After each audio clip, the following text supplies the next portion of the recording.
The Cold War was not fought only with nuclear weapons. It was also fought with secrets. Entire cities disappeared from maps. Scientists worked behind heavily guarded fences. Experiments that sounded impossible became top national projects.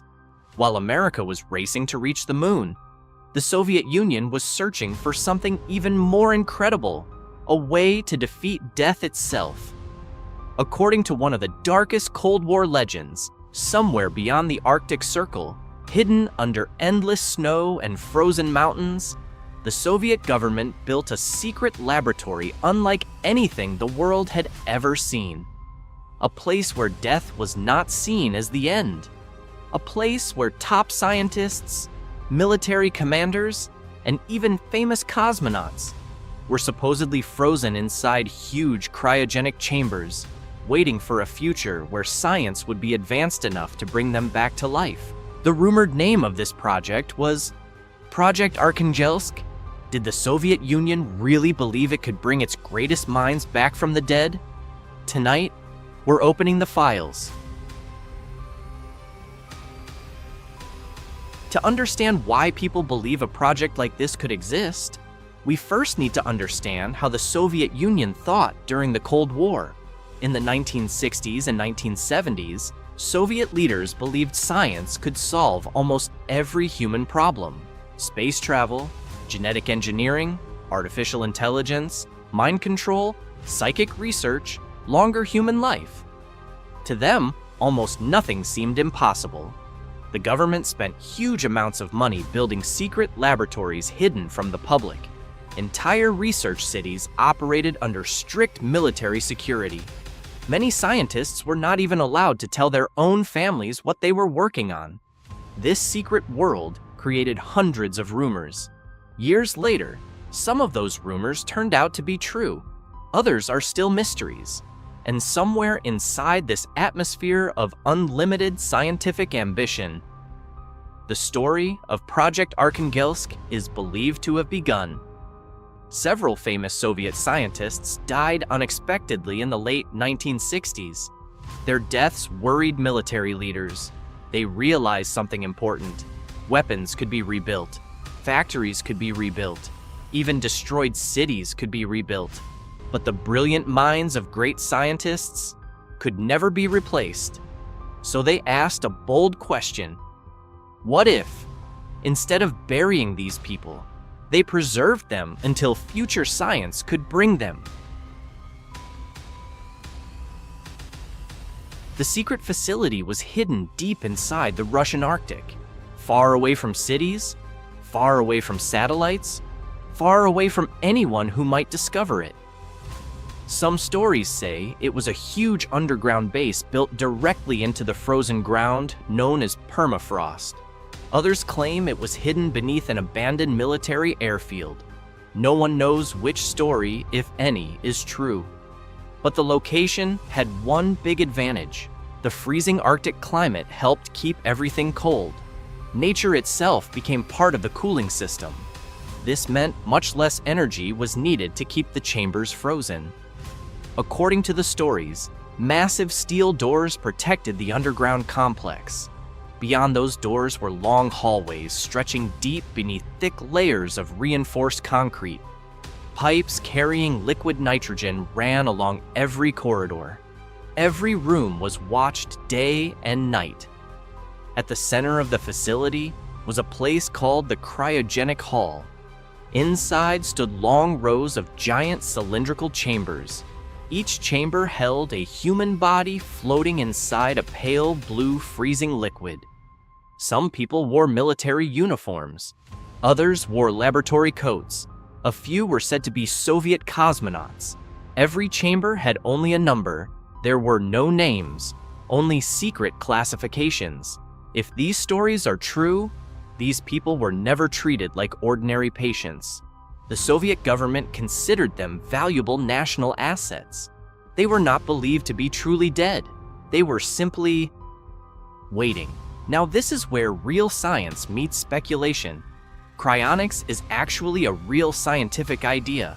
The basic concept is simple.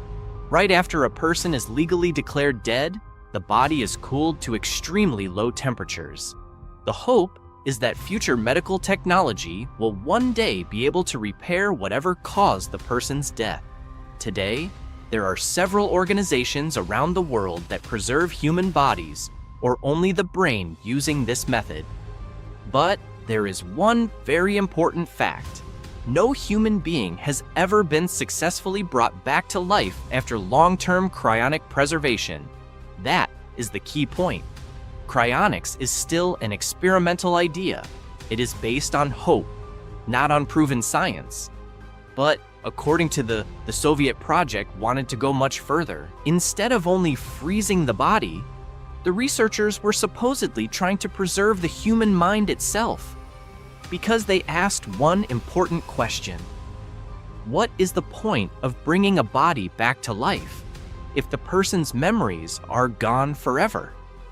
According to the story, the scientists believed that memories were not something magical. They believed memories were physical, stored inside millions of tiny connections between brain cells.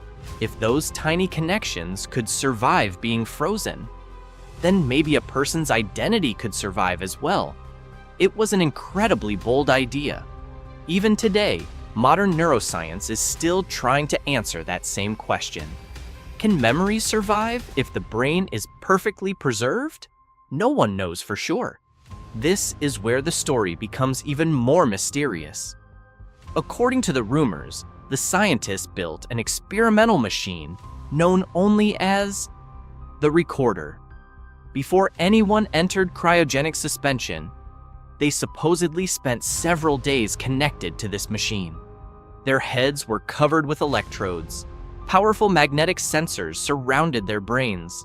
Computers recorded their brain activity every second. The scientists believed that every memory, every skill, every habit, every experience created unique electrical patterns inside the brain.